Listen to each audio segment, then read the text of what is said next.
ओम नमो भगवते वासुदेवाय। आप सभी भक्तों को सावन पुत्रदा एकादशी की ढेर सारी शुभकामनाएं। भगवान आप सभी भक्तों की हर मनोकामना को पूर्ण करें। जिस मनोकामना को लेकर आप यह व्रत रख रहे हैं, सभी इच्छाओं को पूर्ण करें, यही हमारी भगवान से प्रार्थना है। भक्तों बोलिए ओम नमो भगवते वासुदेवाय।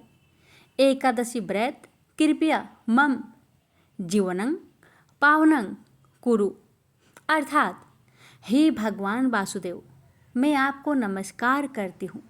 कृपया एकादशी के व्रत के पुण्य से मेरे जीवन को पवित्र कीजिए। इस मंत्र को श्रद्धा से एकादशी के दिन जपे।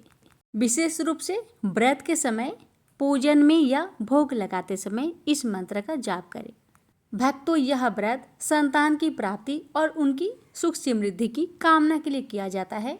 यह व्रत भगवान विष्णु को समर्पित है और माना जाता है कि जो भी दाम्पत्य इस व्रत को श्रद्धा पूर्वक करता है, उसे भगवान विष्णु का आशीर्वाद प्राप्त होता है और उसे पुत्र रत्न की प्राप्ति होती है। इसके अतिरिक्त यह व्रत सभी प्रकार के पापों से मुक्ति दिलाता है और मृत्यु के बाद स्वर्ग की प्राप्ति कराता है। तो आइए भक्तों, हम श्रवण करते हैं पुत्रदा एकादशी की व्रत कथा। धर्मराज युधिष्ठिर भगवान श्री कृष्ण के चरणों में उपस्थित हैं। उन्होंने विनम्रता से अपने दोनों हाथ जोड़े। मन में श्रद्धा है और हृदय में जिज्ञासा। सभी पांडव, ऋषि मुनि और दरबार के लोग ध्यान से प्रभु के मुख की ओर देख रहे हैं। तभी युधिष्ठिर भगवान से निवेदन करते हैं। युधिष्ठिर कहते हैं, हे भगवान, हे माधव, हे व्रतों के रहस्य को जानने वाले श्री कृष्ण भगवान, कृपा करके मुझे बताइए कि श्रावण मास के शुक्ला पक्ष की एकादशी का क्या नाम है और उसका क्या फल है। तब भगवान श्री कृष्ण करुणा भरे स्वर में उत्तर देते हैं, राजन, यह एकादशी पुत्रदा एकादशी के नाम से जानी जाती है। जो मनुष्य सच्चे मन से इसका व्रत करता है, उसे संतान की प्राप्ति होती है। यह व्रत केवल पुत्र ही नहीं, पितरों का कल्याण भी करता है और आत्मा को ऊंचे लोकों में ले जाता है। श्रद्धा से किया गया यह व्रत मनुष्य को पापों से मुक्त कराता है और जीवन को पुण्यमयी बनाता है। हे राजन, अब मैं आपको पुत्रदा एकादशी की वह महिमा बतला रहा हूँ।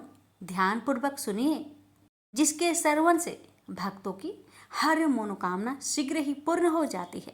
द्वापर युग के आरंभ में महिष्मती नाम की एक नगरी थी, जिसमें महिजीत नाम का राजा राज्य करता था। लेकिन पुत्रहीन होने के कारण राजा को राज्य सुखदायक नहीं लगता था। उसका मानना था कि जिसके संतान न हो, उसके लिए यह लोक और परलोक दोनों ही दुखदायक होते हैं। पुत्र सुख की प्राप्ति के लिए राजा ने अनेक उपाय किए, परंतु राजा को पुत्र की प्राप्ति नहीं हुई। वृद्ध अवस्था आती देखकर राजा ने प्रजा के प्रतिनिधियों को बुलाया और कहा, हे प्रजाजनों, मेरे खजाने में अन्याय से उपार्जन किया हुआ धन नहीं है। न मैंने कभी देवताओं तथा ब्राह्मणों का धन छीना है। किसी दूसरे की धरोहर भी मैंने नहीं ली। प्रजा को पुत्र के समान पालता रहा। मैं अपराधियों को पुत्र तथा बांधवों की तरह दंड देता रहा। कभी किसी से घृणा नहीं की। सबको समान माना है। सज्जनों की सदा पूजा करता हूँ। इस प्रकार धर्मयुक्त राज्य करते हुए भी मेरे पुत्र नहीं है, सो मैं अत्यंत दुख पा रहा हूँ। इसका क्या कारण है? राजा महिजीत की इस बात को विचारने के लिए मंत्री तथा प्रजा के प्रतिनिधि वन को गए। वहाँ बड़े बड़े ऋषि मुनियों के दर्शन किए। राजा की उत्तम कामना की पूर्ति के लिए किसी श्रेष्ठ तपस्वी मुनि को देखते फिरते रहे। एक आश्रम में उन्होंने एक अत्यंत वयोवृद्ध धर्म के ज्ञाता, बड़े तपस्वी, परमात्मा में मन लगाए हुए निराहार, जितेंद्रिय, जीतात्मा, जीत क्रोध, सनातन धर्म के गूढ़ तत्वों को जानने वाले, समस्त शास्त्रों के ज्ञाता महात्मा लोमस मुनि को देखा, जिनका कल्प के व्यतीत होने पर एक रोम गिरता था। सबने जाकर ऋषि को प्रणाम किया। उन लोगों को देखकर मुनि ने पूछा कि आप लोग किस कारण से आए हैं। निस्संदेह में आप लोगों का हित करूंगा। मेरा जन्म केवल दूसरों के उपकार के लिए हुआ है, इसमें संदेह मत करो। लोमस ऋषि के ऐसे वचन सुनकर सब लोग बोले, हे महर्षि, आप हमारी बात जानने में ब्रह्मा से भी अधिक समर्थ हैं, अतः आप हमारे इस संदेह को दूर कीजिए। महिष्मति पुरी का धर्मात्मा राजा महिजीत प्रजा का पुत्र के समान पालन करता है, फिर भी वह पुत्रहीन होने के कारण दुखी है।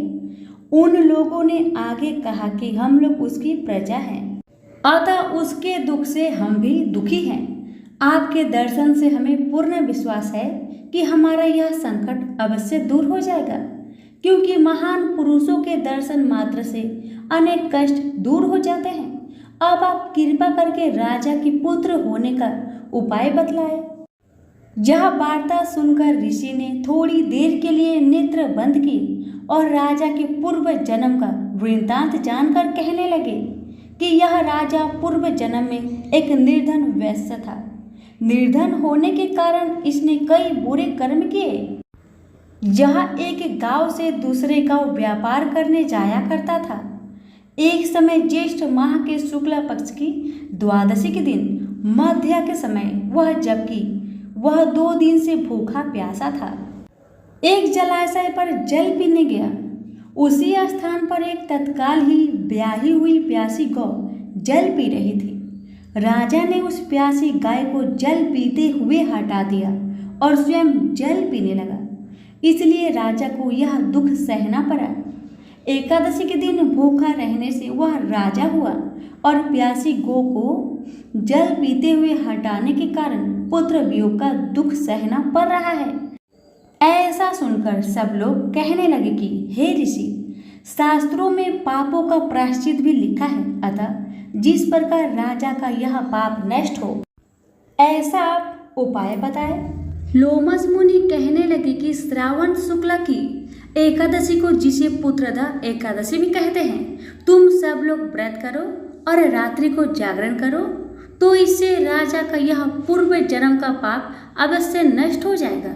साथ ही राजा को पुत्र की अवश्य प्राप्ति होगी।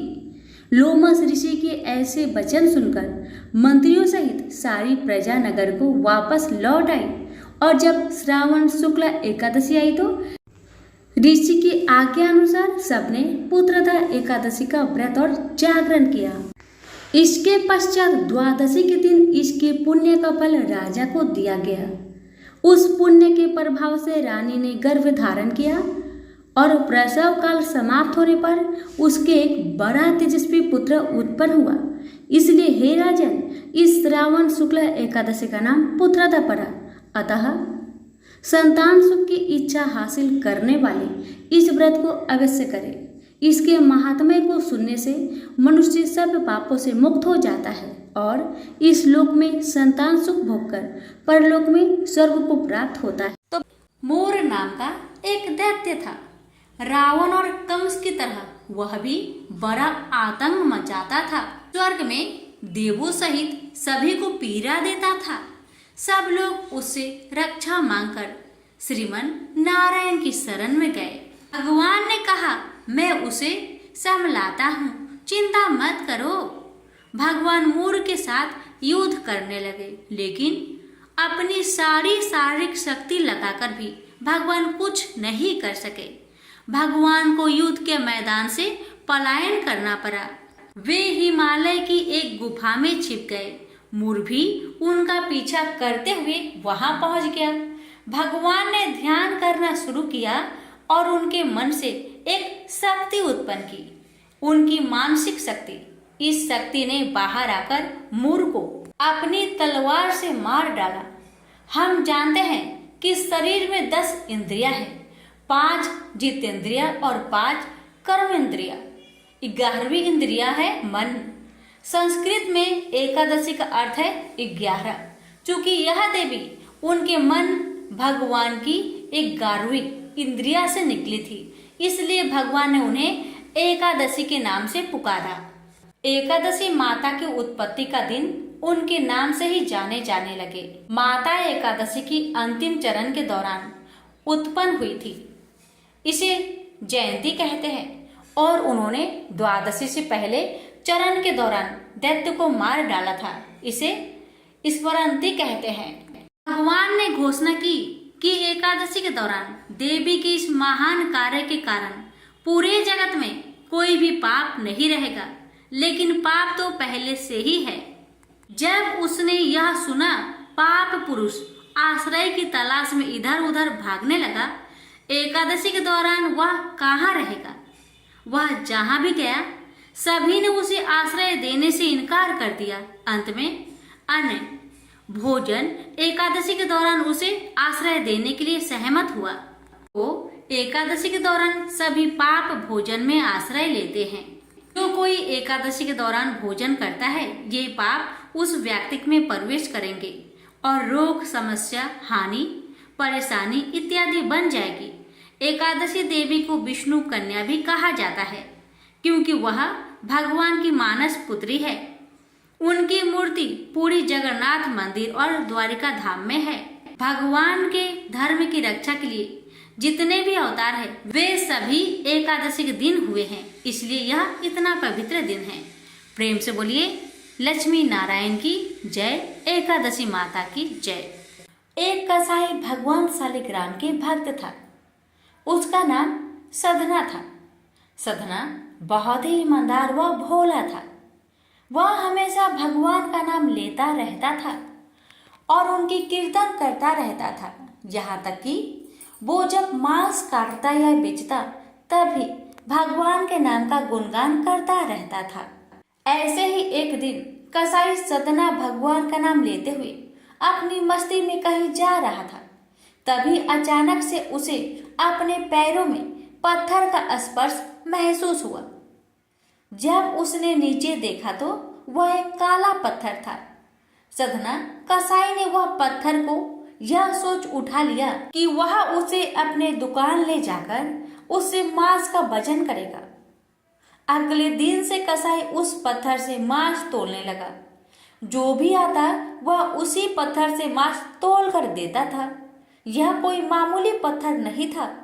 इसकी एक खास यह बात थी कि वह जितना भी वजन करना चाहता है, वह काला पत्थर भी उतने ही वजन का हो जाता है। समय के साथ साथ उस काले पत्थर की लोकप्रियता धीरे धीरे पूरे गांव में फैलने लगी। जब भी सधना को मांस तोलना होता है, वह पत्थर उतने ही वजन का हो जाता है। अगर सधना को 1 किलो मांस तोलना होता तो वह पत्थर 1 किलो का हो जाता, और यदि उसे आधा किलो तोलना होता तो आधा किलो का हो जाता था। इस असाधारण पत्थर को देखने के लिए दूर दूर से लोग आने लगे और सधना के दुकान पर भीड़ बढ़ने लगी। भीड़ बढ़ने की वजह से कसाई सधना की मांस की बिक्री भी बढ़ गई थी।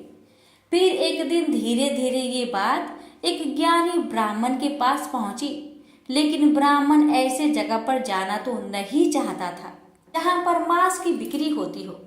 लेकिन उस चमत्कारी और असाधारण पत्थर को देखने की जिज्ञासा ने उसको वहां तक लेकर चली गई। वहां पर पहुंचकर ब्राह्मण दूर से ही सधना कसाई को उस पत्थर से मांस तोलते हुए देख रहा था, और उसने देखा कि किस प्रकार से वह पत्थर आवश्यकता के अनुसार अपना वजन परिवर्तन कर लेता था। यह देखकर ब्राह्मण एकदम आश्चर्यचकित हुआ।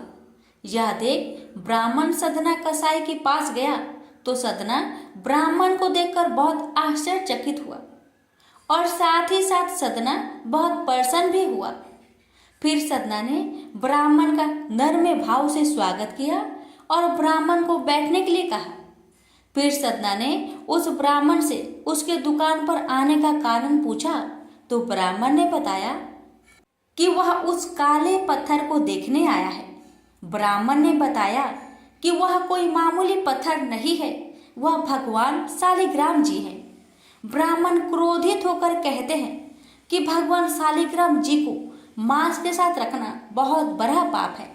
सदना बहुत ही सरल और भोले स्वभाव का इंसान था और यह सुनकर उसको लगा कि वो अनजाने में बहुत बड़ी गलती कर रहा था। सदना ने ब्राह्मण से क्षमा मांगते हुए कहा कि वह तो ब्राह्मण है, वह शालिग्राम जी को अपने साथ घर लेकर जाए और उनकी पूजा अर्चना करे। यह कहकर सदना ने उस पत्थर को उस ज्ञानी ब्राह्मण को दे दिया। वह ब्राह्मण शालिग्राम जी को बड़े आदर सम्मान से अपने घर ले आए और वहां पर भगवान शालिग्राम जी को स्नान कराया और बड़ी भक्ति भाव से उनकी पूजा पाठ शुरू कर दिया। ऐसे ही कुछ दिन बीत गए। एक दिन रात को ब्राह्मण के स्वप्न में भगवान शालिग्राम जी आए और उन्होंने ब्राह्मण से कहा कि वह उसके सेवा भाव से बहुत प्रसन्न हुए हैं, लेकिन तुम मुझे उस कसाई सदना के पास वापस छोड़ आओ। भगवान शालिग्राम कहते हैं कि सदना हमेशा मेरा नाम गुणगान करता रहता है, तो मुझे बहुत अच्छा लगता है और ऐसे भक्त के लिए मैं कहीं भी रहने को तैयार हूँ। आज सदना कसाई की भक्ति भाव से प्रसन्न होकर साक्षात भगवान शालिग्राम ने सदना के संग रहने की इच्छा व्यक्त करी। अगली ही सुबह ब्राह्मण भगवान शालिग्राम जी को अपने साथ लेकर उस कसाई सदना के दुकान पर गया और उन्होंने सदना को पूरी बात बताई और भगवान शालिग्राम जी को सदना को सौंप देता है। यह सुनकर सदना बहुत प्रसन्न होता है और मन ही मन वह वचन लेता है कि वह आपसे मांस नहीं बेचेगा और वह अपना अधिक से अधिक समय भगवान के नाम लेने और कीर्तन करने में गुजारेगा। अभी मिलकर बोलिए शालिग्राम भगवान की जय।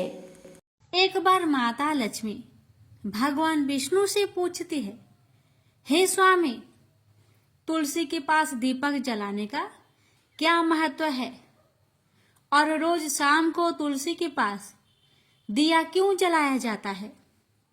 इससे मनुष्य को कौन सा फल प्राप्त होता है?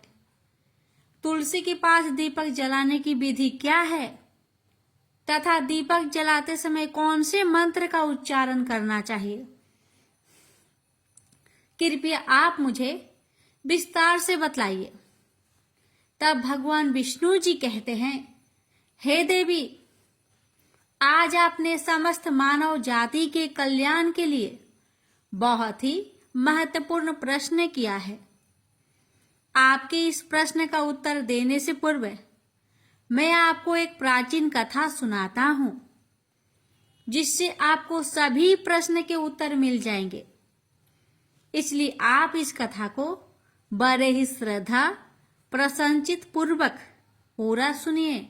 इस कथा को ध्यान से पूरा सुनने मात्र से ही मनुष्य को, भक्तों को 100 वर्षों तक तुलसी के पास दीपक जलाने का पुण्य प्राप्त हो जाता है। फिर माता लक्ष्मी कहती है, हे स्वामी, हे भगवान, मैं इस कथा को सुनने के लिए बड़ी उत्सुक हूं। कृपया आप इस कथा को सुनाना प्रारंभ कीजिए। तब भगवान विष्णु माता लक्ष्मी को वह कथा सुनाने लग जाते हैं कि हे देवी, पूर्व काल की बात है। दक्षिण दिशा में तुंगभद्रा नाम की एक बहुत बड़ी नदी है। इस नदी के किनारे पर हरिहरपुर नाम का एक अत्यंत सुंदर नगर बसा हुआ था। उसी नगर में काशी नाम के एक ब्राह्मण निवास करते थे। वे अत्यंत गुणवान, चरित्रवान, धर्म कार्य करने वाले तथा वेदों के मार्ग पर चलने वाले थे। उन्होंने समस्त शास्त्र का अध्ययन किया हुआ था। उस ब्राह्मण की एक पत्नी थी, जिसे लोग दुराचार कहकर पुकारते थे, क्योंकि उसके कर्म ही उसके नाम के अनुसार थे। वह सदैव ही अपने पति को अपमानित करती थी। वह अपने पति के लिए कुवाच्य कहती रहती, पति को भयंकर दुख देती थी, पति के लिए कभी भोजन नहीं बनाती थी, अपने पति के साथ कभी शयन नहीं किया, कभी उसके साथ प्रेम से व्यवहार तक नहीं किया। पति के मित्र, परिवार के लोग घर पर आते तो वह स्त्री उनको अपमानित करके घर से भगा देती थी और स्वयं काम भाव से उन्मत्त होकर निरंतर अन्य वैभव चारिणी स्त्रियों के साथ घूमा करती थी। उसका मन पति को छोड़कर पराये पुरुष में लगा रहता था। उसने कभी अपने पति से प्रेम से बात तक नहीं की, किंतु पराये पुरुषों के संग बैठकर बातें करती थी। पराये पुरुषों को मोहित करने के लिए बड़े ही सज धज कर गांव में घूमने जाया करती थी। कभी वह वन में किसी वृक्ष के नीचे खड़ी रहकर सुंदर पुरुषों की राह देखने लगती और किसी दुष्ट पुरुष को मोहित करके उसके संग भोग विलास किया करती थी। फिर एक दिन वह दुराचारिणी स्त्री वन में जाकर एक वृक्ष के नीचे खड़ी हो गई। उसका चित्त काम से भरा हुआ था। वह किसी सुंदर कामी पुरुष की राह देख रही थी, किंतु बहुत समय निकलने के बाद भी उस स्थान पर कोई पुरुष नहीं आया। इसलिए वह अत्यंत दुखी हो गई और प्रियतम की खोज में इधर उधर देखने लगी। उस दिन उसका सारा परिश्रम व्यर्थ हो गया। वहां पर खड़ी होकर वह नाना प्रकार की बातें कहकर विलाप करने लगी। हाय, आज तो इस मार्ग से कोई भी सुंदर पुरुष नहीं आया। अब मैं कैसे अपने काम वासना को शांत करूं? क्या करूं? आज की रात कैसे बीतेगी? यह सोचकर वह जोर जोर से रोने लगी। उस जंगल में एक भयानक बाघ निवास करता था। उस पापिनी स्त्री की आवाज सुनकर वह जाग गया और उछलकर उस स्त्री का भक्षण करने के लिए उसके पास आ गया। उस भयंकर बाघ को देखकर उस स्त्री के पसीने छूटने लगे। वह थर थर कांपने लगी। वह स्त्री कुछ करती, इतने में ही उस बाघ ने अपने पंजे से उसे घायल कर दिया और वह स्त्री जमीन पर गिर पड़ी। जमीन पर गिरते ही वह स्त्री चिल्लाते हुए बोली, अरे बाघ, तू किस लिए यहाँ पर आया है? मुझे क्यों मार रहा है? मैं यहाँ पर अपने प्रियतम को खोज रही हूँ। तू मुझे छोड़ दे। मेरा भक्षण करके तुझे क्या मिलेगा? उस स्त्री की बात सुनकर वह भयानक बाघ क्षण भर के लिए रुक गया और हंसते हुए बोला, ए दुष्टा, आज विधाता ने मुझे मेरा ग्रास नियुक्त किया है। तुझ जैसी पापिनी स्त्रियों का भक्षण करना ही मेरा काम है। तभी मुझे इस शरीर से मुक्ति मिलेगी। बाघ की बात सुनकर वह स्त्री कहने लगी, हे बाघ, तुम कौन हो? मुझे सच सच बताओ, तुम्हें किस कारण से बाघ की योनि में जन्म लेना पड़ा और तुम मुझ जैसी स्त्रियों का भक्षण क्यों करते हो? पहले मुझे सारी बात बताओ और फिर मेरा भक्षण करो। फिर बाघ कहने लगा, हे पापिनी, मैं तुझे मेरे पूर्व जन्म का वृत्तांत सुनाता हूँ कि किस कारण मुझे बाघ बनना पड़ा। पूर्व काल में दक्षिण देश में एक नदी थी। उस नदी के तट पर एक नगरी बसी हुई थी। उस नगरी में मैं निवास करता था। मैं एक ब्राह्मण का पुत्र था और नदी किनारे बैठकर यज्ञ आदि कार्य किया करता था। मैंने उस जन्म में अनेक पापियों के लिए यज्ञ किया। उन पापियों के घर का भोजन किया। मैंने धन के लोभ से अनेक पापियों के लिए कार्य किए। जिन वस्तुओं का दान ब्राह्मण को नहीं लेना चाहिए, उन वस्तुओं का दान मैंने ग्रहण किया और दूसरों से धन लेता था, लेकिन कभी वापस नहीं करता था। इस प्रकार से पाप करते हुए मुझे बहुत साल बीत गए, और मैं बूढ़ा हो गया। मेरे बाल दाढ़ी सब सफेद हो गए, आंखें सूज गई, मुंह के सारे दांत गिर गए, लेकिन फिर भी मेरी दान लेने की आदत नहीं छूटी और मैं पाप करता गया। फिर एक दिन मैं धन के लोभ से नदी किनारे गया और अन्य धूर्त ब्राह्मणों के साथ मिलकर हमने लोगों को ठगा। झूठे मंत्र का कथन बोलकर हमने बिना विधि विधान से किए ही देवी देवताओं का पूजन किया और बहुत सारा धन दान में ले लिया। फिर उसी स्थान पर एक बीमार कुत्ते ने मेरे पैर में काट लिया और मैं मूर्छित होकर गिर पड़ा। उसी क्षण मेरे प्राण भी चले गए। फिर यम के दूत उस स्थान पर प्रकट हुए और मुझे पकड़कर यमपुरी ले गए। वहां पर यमराज ने चित्रगुप्त से मेरे कर्मों का लेखा जोखा निकालने के लिए कहा। फिर चित्रगुप्त कहने लगे, हे धर्मराज, इस ब्राह्मण ने घोर पाप किए हैं। इसने दूसरे से झूठ कहकर धन लूटा है, विधि विधान से पूजा ना करके झूठ मंत्र बोलकर भगवान का अपमान किया है। इसलिए यह पापी ब्राह्मण केवल नरक ही जाने के योग है। फिर यमराज ने अपने दूतों को आदेश देकर मुझे नरक की अग्नि में डाल दिया। अनेक वर्षों तक नरक की सजा भोगने के बाद मुझे बाघ का शरीर प्राप्त हुआ और मैं इस दुर्गम वन में निवास करने लगा।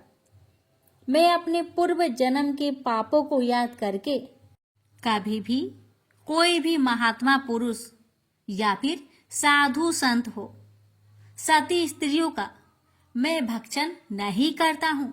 मैं केवल पापी, दुराचारिणी तथा उल्टा स्त्रियों का ही भक्षण करता हूँ ताकि मुझे पाप से मुक्ति मिल जाए। इस प्रकार से उस बाघ ने अपने पूर्व जन्म का पूरा कथा उस पापिनी को सुना दिया और फिर उस स्त्री से कहने लगा, हे पापिनी, तेरे आचरण से तू उल्टा दिखाई पड़ती है। अपने पति को छोड़कर तू इस वन में अन्य पुरुष के साथ भोग विलास करने आई है, इसलिए आज तो तू मेरा ग्रास अवश्य बनेगी। इतना कहकर उस बाघ ने अपने तीक्ष्ण नाखून से उस पापिनी स्त्री के टुकड़े टुकड़े करके उसे खा लिया। फिर उस स्थान पर यम के दूत प्रकट हुए और उस पापिनी स्त्री को उठाकर यमपुरी ले गए। वहां पर उसे यमराज के सामने खड़ा किया गया। फिर चित्रगुप्त ने उस स्त्री का लेखा जोखा निकालते हुए यमराज जी से कहने लगे, हे धर्मराज, यह स्त्री तो अत्यंत पापिनी है। इसने घोर पाप किए हैं। इसने व्यभिचार किया है। इसने अपनी पति की कभी सेवा नहीं की। अपने पति को भूलकर पराये पुरुषों के संग भोग विलास किया करती। उसके पाप को सुनकर यमराज जी ने उस स्त्री को अग्नि से भरे हुए कुंडों में डालने का आदेश दिया। अनेक वर्षों तक उसे उस कुंड में पकाया गया। फिर उसे निकालकर दूसरे नरक में डाल दिया गया। इस प्रकार से उसे अनेक वर्षों तक अलग अलग नरकों में डाला गया और नरकों में डालने के बाद वह महापापी स्त्री पुनः पृथ्वी लोक पर आकर चांडाल के रूप में उत्पन्न हुई। चांडाल के घर में जन्म लेकर वह फिर से अनेक पाप करने लगी, व्यभिचार करने लगी, अनेक पापी पुरुषों के संग विहार करने लगी। कुछ समय बाद पूर्व जन्म के पापों के कारण उसे कोढ़ का रोग हो गया और वह भयानक पीड़ा सहन करने लगी। उसका अंग अंग जलने लगा। उसके नेत्रों में पीड़ा होने लगी। इस दुख को सहन करती हुई अपना जीवन को बिता रही थी। फिर एक दिन वह तीर्थ में स्नान करने के उद्देश्य से अनंतपुरा में चली गई। वहां पर वह एक आश्रम के बाहर निवास करने लगी। वहां उस आश्रम में एक तुलसी जी का पौधा था। अन्य स्त्रियों को वहां पर तुलसी जी के पास दीपक जलाते हुए देखकर उस महापापी स्त्री ने भी वही किया। उसने तुलसी जी के पौधे के पास जाकर एक घी का दीपक जला दिया। फिर उसी रात हृदयघात से उसकी मृत्यु हो गई और यमराज के दूत उसे लेने के लिए आ गए। जैसे ही यम के दूत उस पापी स्त्री को पास में बांध कर ले जाने लगे, वैसे ही भगवान विष्णु के दो पार्षद उस स्थान पर प्रकट हुए और उन्होंने उन दोनों को रोक लिया और कहने लगे, हे दूतों, इस स्त्री को तुम छोड़ दो, यह नरक जाने की योग्य नहीं है। तुम किसके आदेश से ऐसा अधर्म कर रहे हो? फिर यम के दूत कहने लगे, हे पार्षदों, हम यमराज के आदेश से इस पापी स्त्री को उठाकर ले जा रहे हैं, किंतु आप हमें किस कारण से रोक रहे हैं? यह स्त्री अत्यंत पापी है, महापापी है। इसने बहुत घोर पाप किए हैं, इसे नरक में जाने की आज्ञा मिली है। फिर पार्षद कहने लगे, हे दूतों, यह स्त्री तो विष्णु भगवान की भक्त है, यह नरक जाने की योग्य नहीं है।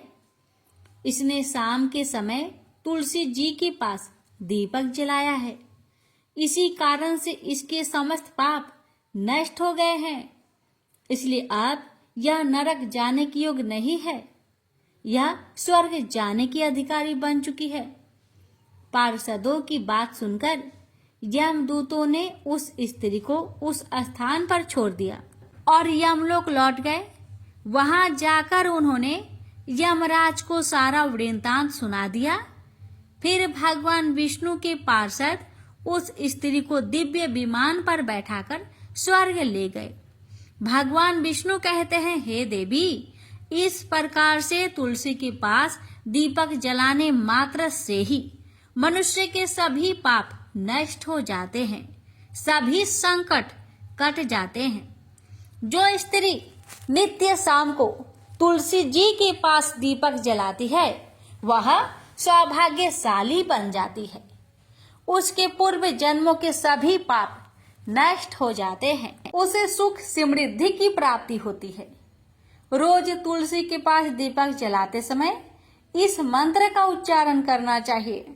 ओम तुलसी देवे च विद्महे विष्णु प्रियाय च धीमहि तन्नो वृंदा प्रचोदया। इसका अर्थ है, विष्णु प्रिया तुलसी, मैं आपको नमन करती हूँ, आप मुझे उच्च बुद्धि दीजिए। हे वृंदा, आप मेरे मन को रोशन करें। भगवान विष्णु कहते हैं, हे देवी, हजारों अमृत के घरों से नहलाने पर भी श्री हरि विष्णु को उतनी तृप्ति नहीं होती जितनी कि वे मनुष्य के द्वारा तुलसी का एक पत्ता चढ़ाने से प्राप्त करते हैं। 10,000 गौदान से मानव को जो फल प्राप्त करता है, वही फल तुलसी पत्र के दान से पा लेता है। जो मृत्यु के समय अपने मुख में तुलसी पत्र का जल पा जाता है, वह संपूर्ण पापों से मुक्त होकर भगवान श्री हरि विष्णु के धाम को जाता है। हिंदू धर्म में तुलसी के पौधे का महत्व सबसे अधिक है। इसकी सबसे पहले पूजा भगवान विष्णु ने की थी। भगवान विष्णु कहते हैं, जिस प्रकार से देवी लक्ष्मी से बैकुंठ को ऐश्वर्य प्राप्त है, उसी प्रकार से बैकुंठ में तुलसी के कारण ही पवित्रता प्राप्त है। पृथ्वी लोक पर जिस स्थान पर भी तुलसी का पौधा होगा, उस स्थान पर कभी बुराई का वास नहीं होगा। ऐसा स्थान सबसे अधिक पवित्र होगा। इसी कारण से हमें हमारे घर में तुलसी का पौधा अवश्य लगाना चाहिए। इस प्रकार से भगवान विष्णु ने तुलसी के पास दिया जलाने का महत्व, महिमा बताए।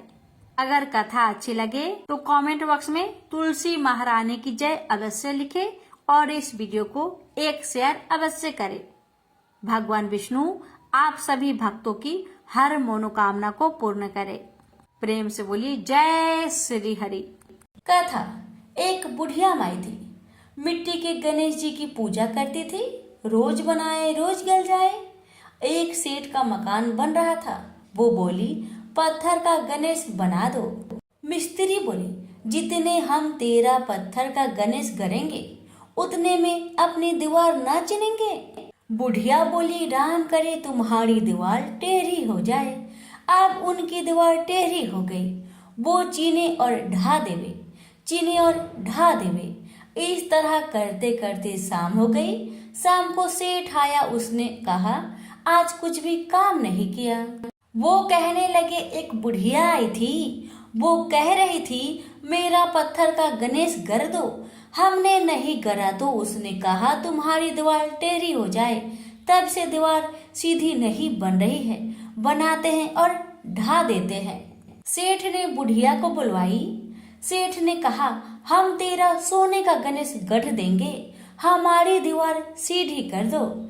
सेठ ने बुढ़िया को सोने का गणेश गढ़ दिया। सेठ की दीवार सीधी हो गई। जैसे सेठ की दीवार सीधी की, वैसे सबकी करना। कहानी कहने वाले, सुनने वाले, हुक्कार भरने वाले सभी पर अपनी कृपा सदा बनाए रखना। प्रेम से बोलिए गजानंद भगवान की जय।